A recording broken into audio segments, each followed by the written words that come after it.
I'm Natasha Kirchuk, and thanks for joining us from our studios in Israel. Coming up in today's newscast, the U.S. denies freezing millions of dollars in aid to the Palestinians. A bombshell report says Hamas is ready to lay down its guns. And you'll never believe what Israeli archaeologists have just found lying on the side of the highway. Stay tuned for the latest news in Israel.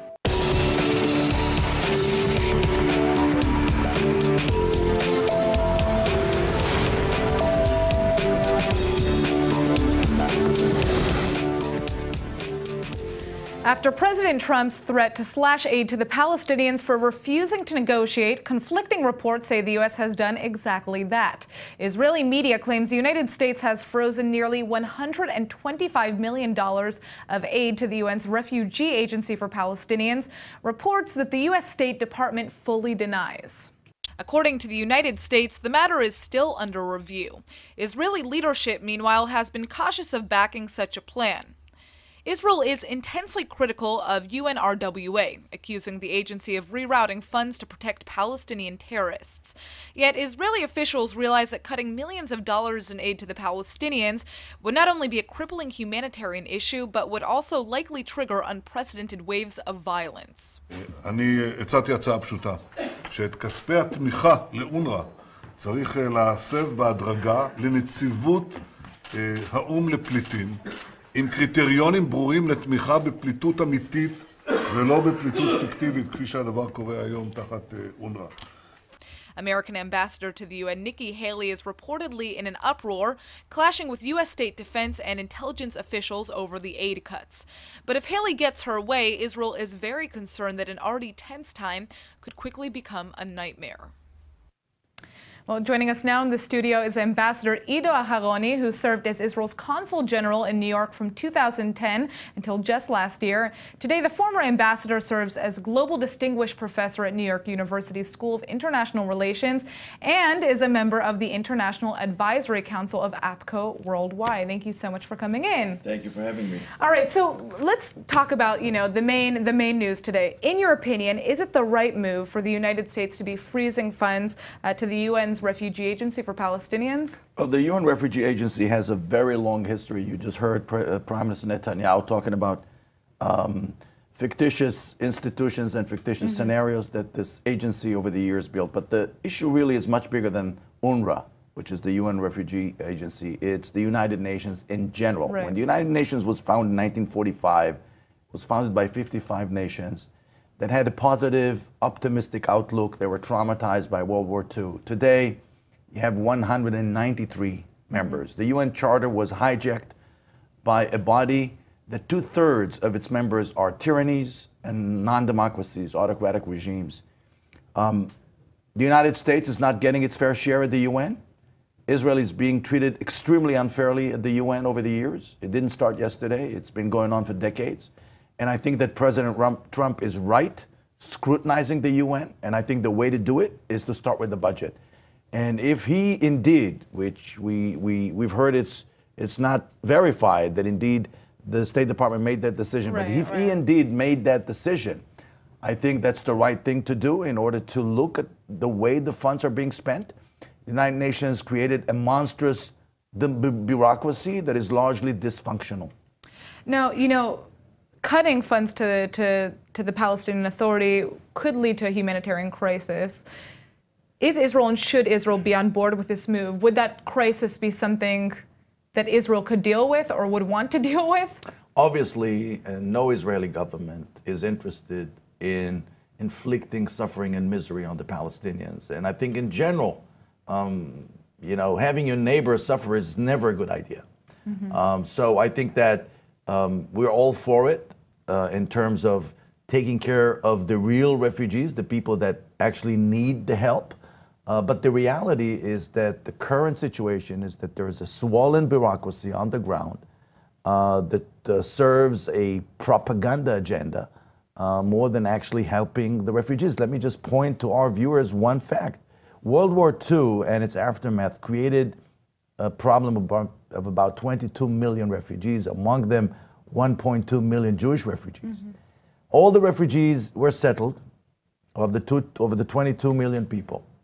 The only group of refugees that is still not settled are the Palestinian refugees. And we have to ask ourselves the question, why?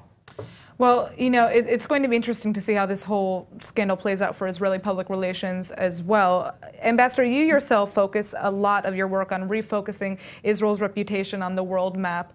Can you tell us what one of the main issues that Israel faces when it comes to the PR battle? Israel became defined by its problems.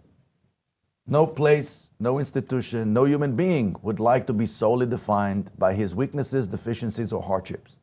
So Israel today is in a very bad situation where we are better known than liked. Why is it that people don't like us? When I say like in the Facebook sense of the word, it's because people are unaware of the real value proposition that we're bringing to the table. The real value proposition is in the area of creativity. Israel is unique in the sense... So how do we realign that focus and kind of shift the focus from the conflict to the positive aspects of what the state is contributing to the world? And we're running out of time, so... So yeah. I don't believe in trying to hide the conflict or shy away from it. The conflict is part of the reality. The solution conceptually is very simple. You have to broaden the conversation. As long as the conversation is narrow, one-dimensional about Israel's geopolitical hardships, there's nothing in it for me. The fact that people support my policies doesn't mean anything. It cannot predict their behavior. On the other hand, when people are aware of the full value Israel brings to the table, they can create an emotional connection with Israel, and that's what we want to do. We want to make sure that Israel is being viewed through a much broader prism than we have today. All right, Ambassador Aharoni, thank you so much for joining us. Thank you. All right, for many, the unthinkable may actually be in the works. A bombshell report has just quoted a top Hamas official who says the terror group is ready to give up its weapons in exchange for official membership in the PLO. ILTV's Aaron Porras is here with more on the story. And Aaron, my first question is, how willing is Hamas truly? Well, while most of the reports coming out of Gaza right now are being kept very close to the vest, whatever reports are coming through seem to suggest that Hamas is at least willing to allow its military wing to be absorbed by the PLO and not remain an independent entity. So does this mean we're looking at a fully demilitarized Hamas? It's kind of a hard question to answer, honestly. On the one hand, yes, because if Hamas were to be absorbed into the PLO, it would no longer be, or if the military wing of Hamas, were absorbed by the PLO, then it would no longer be Hamas, it would be the PLO. That being said, on the other hand, you have the same people with much of the same leadership, still armed, different name. So, you know, same thing, different bow. It's kind of difficult to see if there would be really any difference other than the fact that it would no longer be named Hamas. But I'll tell you more about that right now in my report. Hamas leaders are said to be prepared to do anything to advance reconciliation with the Palestinian Authority. But the issue of Hamas's 25,000-member army has remained the biggest hurdle in making that a reality. Hamas has denied any willingness to give up its weapons, but rumor has it that the terror group's leader, Yahya Sinwar, has actually himself instead proposed combining Hamas's militia with the PA's, and then placing everything under the umbrella of the PLO. This would be in exchange for key leadership roles in the PLO, which would then be tasked with moving the Palestinian agenda forward. Though this is still rumor, it does coincide with reports that the PA has agreed to resume funding electricity payments in Gaza. Palestinian Authority President Mahmoud Abbas first cut those payments in order to force Hamas back to the negotiating table. Though that brutal tactic has cost the citizens of Gaza dearly, clearly it may have done exactly what Abbas intended, especially if these latest rumors of a demilitarized Hamas turn out to be true. The case of a Jewish convert from Kenya has furiously divided political and religious leaders after the man was deported from Israel just hours after landing in Ben Gurion Airport. The issue, however, is that he had a valid entry visa at the time because he was coming in to study at a religious yeshiva in Jerusalem. ILTV's Brett Allen Smith has a full story on this. Thank you, Natasha. Well, this is a very tricky subject because it has to do with how the different Jewish movements define Jewish identity, how the state defines it, and then all those people who fall in the cracks. But as many have pointed out, this case is critical because it's really about why certain people fall in those cracks. Right. Well, as I understand it, one side clearly sees race as the issue here. This man is from Kenya, sure. And the other side sees it more strictly as a religious issue, correct? Correct. Now, the state doesn't see this man as Jewish because he converted, even though it was overseen by a rabbi.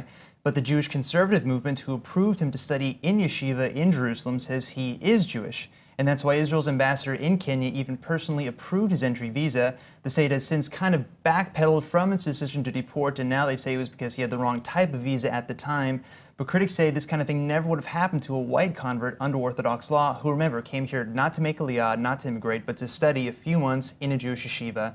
It's obviously a very complicated issue, and I'll get into the rest of that now in my report.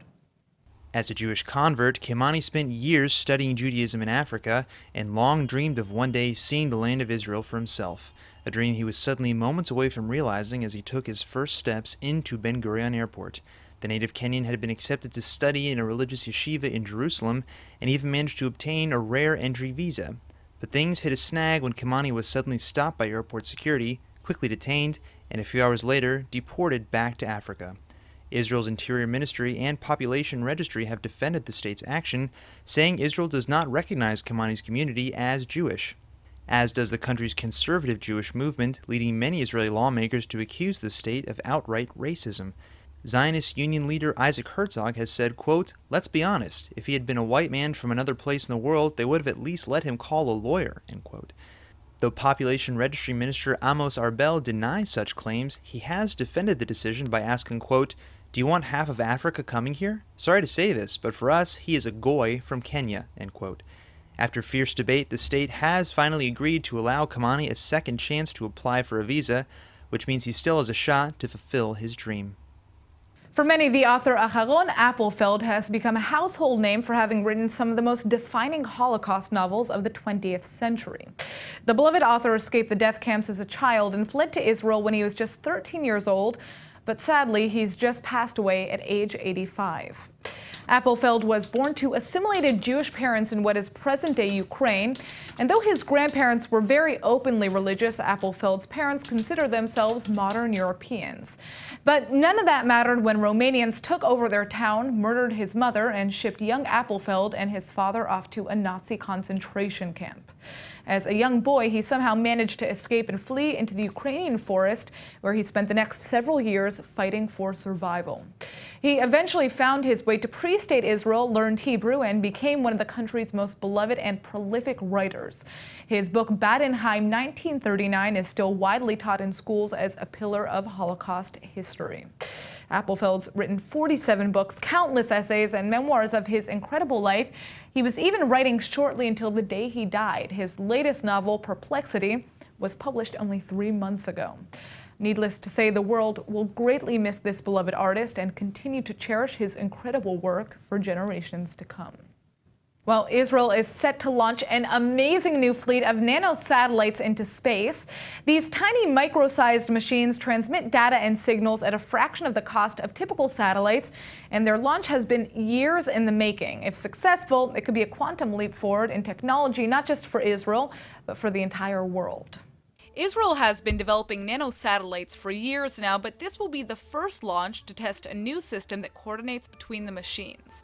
Imagine a complicated, hyper-precise, synchronized dance conducted in outer space that lasts for a year, and you'll begin to understand the mission at hand. By orbiting the Earth in a formation, this new breed of nano satellites would usher in a new era of unprecedented possibilities. It would maximize communication, boost the kind of data that can travel in space, and revolutionize the industry itself. That's because these satellites weigh less than most dogs and are about the size of a teapot. The launch is set for next year and combines new technologies from the Israeli Space Agency, Israel's Technion Institute of Technology, and the country's Rafael Advanced Defense Systems company. 2018 could be a historic year for Israeli space tech. Finding and treating cancer at an early stage can save millions of lives. And now an Israeli medical company is on a mission to create a device that will do just that. Joining us now in the studio is Shani Toledano, the CEO of HT Bioimaging. Thank you so much for coming in. Hey, thanks for having me. All right, so what is the device that you're attempting to create and how does it work? Yeah, so I want to imagine a world where cancer mortality is only 5%, not 45%. A world where cancer is detected on time, at early stages, and that the treatment is immediate and localized. And so this is a world that you guys are attempting to create, right? Mm-hmm. And that vision can be realized only if the medical imaging systems will be safe, available in the clinic, and cheap. Right. in order to realize my vision, I founded HT Bioimaging along with my partner, Gidi Barak. HT Bioimaging is developing a platform technology medical imaging systems for cancer early detection in order to save lives. Very interesting. Our technology is based on heat flow. We start by heating the body tissue. Then with our unique algorithm, computer vision algorithm, we can see the heat flow inside the tissue. So cancer and its normal surrounding area transfer the heat differently, and we can see that. This is amazing. Now, I mean, I want to get to if the device is available yet, but how did you come up with this idea? What was the inspiration? Why did you decide to focus on this issue? Yeah, so I created this vision a few years ago after my father passed away, since he had an invasive late-stage cancer. I spent 9 months in the hospital near my father, and I learned the needs. So I'm an engineer specialized in thermodynamics and heat transfer, so I just create the bridge between my passion for technology and the need. Yeah, well, and I mean, this is, I can't imagine what it must have been like for you to go through an experience like that, but I can only imagine that it made it even stronger and more, passionate of an issue for you to cover. And I mean, I'm really excited to see if this device is available yet. Is it available yet? And if not, when will it be? So currently we are focusing on our first in human clinical trial, multi-center study in Israel, in 2 cancer research leading hospitals in Israel. 50 patients will be tested with our device. Then, hopefully, in the end of this April, we will open the A round, raising money, and you'll bring the device to life, right? Yeah, in Beautiful. order to reach the market soon. All right. Well, Shani, thank you so much for joining us and telling us about this. Obviously, we wish you all the best in making this a reality because the world certainly needs it. Thank you. An Israeli startup has also just sunk $1 million into a brand new medical invention. And nope, it's got nothing to do with hospitals or biotechnology. This group's actually making incredible battery-powered smart socks. They're wearable leg wrappers that you wear like socks, and they give you a constant massage throughout the day. I want a pair. The breakthrough technology merges flexible and powerful electroactive polymers into a wearable sleeve. The garment is thin, just like a conventional sock, and the material itself responds to electrical signals from a small battery, causing it to constrict, and voila, you've got your very own wearable masseuse. But it's not just for those of us who love massages. The compressions mimic the body's own muscle contractions, promoting increased circulation up through the leg, making this a potentially game-changing medical device for those suffering from venous and lymphatic diseases. Athletes, pregnant women, and people with all kinds of chronic wounds and disorders could also see a ton of relief from a device like this. The socks are now heading for clinical trials with hopes set on a wide market release by 2019. But in the meantime, the company hopes to adapt the technology for all kinds of life-saving medical uses, including smart tourniquets, bandages, haptic devices, and yes, even a whole wardrobe of smart clothes. Looks like the future is arriving a lot sooner than we thought. Anyone who's ever tried to redesign a space in their home knows the importance of having a plan, but just getting a proper quote and design options can cost big bucks. Well, that's what the Israeli company Vinci hopes to change, and joining us now with this scoop is Galit Avinoam, the founder and chief design officer at Vinci, and Eitan Lavi, the founder and CEO. Thanks for joining us. Hi. All right, so tell us a little bit about what is Vinci. What do you guys offer? Well, Vinci stands for My Virtual Interior Architect. And it's a digital interior planner that kind of builds your floor plans and your interior design and styles and presents them to the user in high-end, high-resolution 3D illustrations. Very interesting. So, and you can, I guess, give your input as to what you're looking for in the space. How does it work? Well, actually, we're doing a visual survey that after that, we get to know what's your style, what do you like, what the specific things that you will need to see in your space. Yeah. And this is how the match happens, it right? Happens, and it's interesting. I imagine that this is primarily for residential buildings, Only for residential homes. now, Okay, yeah. so not office spaces, but No. my house, right? Okay, cool. So how did you guys come up with the idea to do this? I made a few nice projects in my office, and I made a nice project, a pro bono, for a young couple. I got very excited how much money I saved them for the process, you know. So I just understand that if I could do it for one family, I could Why do not it do it for for everybody? For everybody. So, yeah. so it's a platform available yet, or where are you guys? In what We have stage are we you? have a working platform, and we're targeting today specific projects. We're working in a beautiful residential project that has over 100 apartments in it. Today, what we're looking at is we've already started our seed funding, and we're looking to complete the other 50% of that funding. Beautiful. And is there a person in specific that you, or a group of people that you're trying to kind of help the most with this platform?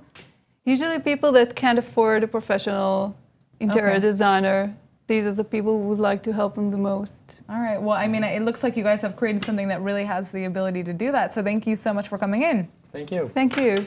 All right. Israeli megastar Gal Gadot, otherwise known as Wonder Woman, has been making nonstop waves in box office history, but her on-screen superhero powers don't stop there. The starlet has just joined a coalition of Hollywood women vowing to help fund a legal defense for victims of sexual harassment. Gadot signed a letter of solidarity with victims and survivors of sexual assault, joining Hollywood activists like Natalie Portman, Reese Witherspoon, and Meryl Streep. The anti-harassment campaign is rallying under the banner Time's Up. Gadot published the full letter on social media, writing, "I sign this letter of solidarity to stand up with women and men across every industry who have experienced sexual harassment, assault, or abuse, in saying enough is enough. Hashtag Time's Up." She may not be as outspoken as other activists in the fight against sexual harassment, but like a real-life Wonder Woman, Gadot famously put her career on the line for the cause back in November. She refused to sign on for Wonder Woman 2 unless producer Brett Ratner, who was accused of assault by at least 7 different women, was dropped from the project. Ratner's severance was confirmed shortly thereafter. We are crossing our fingers that Gadot lands an Oscar nomination for her star-making role in Wonder Woman, and it looks like she's just gotten a major boost. The Palm Springs Film Festival has just given Gadot its prestigious Rising Star Award. An incredible archaeological discovery has just been revealed here in the Holy Land, and it was literally hiding in plain sight. The finding dates back nearly 500,000 years ago, before Homo sapiens walked the earth. That's an insanely rare discovery to make anywhere in the world, but check out where this one was hiding. The site of Jaljulia is unique and very special. It lies between the modern village of Jaljulia and road number 6. And no one has ever imagined that such an ancient site lies right here in the middle of Israel. It was used by people 500,000 years ago. It was covered rapidly by sediments. Nobody knew it was here. We found those layers in depths of between 2 and 5 meters. And from the very beginning, it was quite clear that we are looking upon something very special. It didn't take too much digging before Israeli archaeologists stumbled across some exciting finds. Ancient hand axes and flint tools used by humans' direct ancestor, Homo erectus, nearly 500,000 years ago. That puts this prehistoric find somewhere in the lower Paleolithic period. Experts believe that back then, this area, where the highway is now, was a key meeting ground for prehistoric communities. The sedimentary layers suggest a major water flow through the land.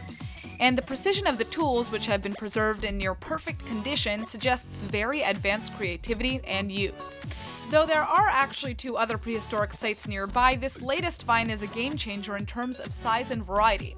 It looks like prehistoric Israel was a whole lot busier than anyone ever imagined. And now for our Hebrew word of the day. It's winter, which means you need a warm pair of these more than ever. Galbaim, or socks in Hebrew. There's nothing like a new pair of galbaim to start your day off the right way, especially since it means you don't have to go searching for matching ones. At the same time, however, life really is too short to waste time matching your galbaim. I mean, my dog really doesn't care which galbaim I'm wearing as long as she can munch on them. I honestly used to think my washing machine was guilty for swallowing up all my galbaim, but now I'm pretty sure my dog has something to do with it. All right, let's go ahead and take a look at the weather forecast. Tonight you can expect some scattered showers, but a rise in temperatures to a low of around 49 or 9 degrees Celsius. Tomorrow the skies should clear up and there's supposed to be another rise in temperatures to a high of 69 or 21 degrees Celsius. All right, that's it for today's news. Today's exchange rate is 3.43 shekels to the American dollar. Remember to sign up for our daily newsletter at iltv.tv. And don't forget to follow us on Facebook at Israel-English-News and on Twitter at ILTV-News. I'm Natasha Kirchuk, and thanks for watching.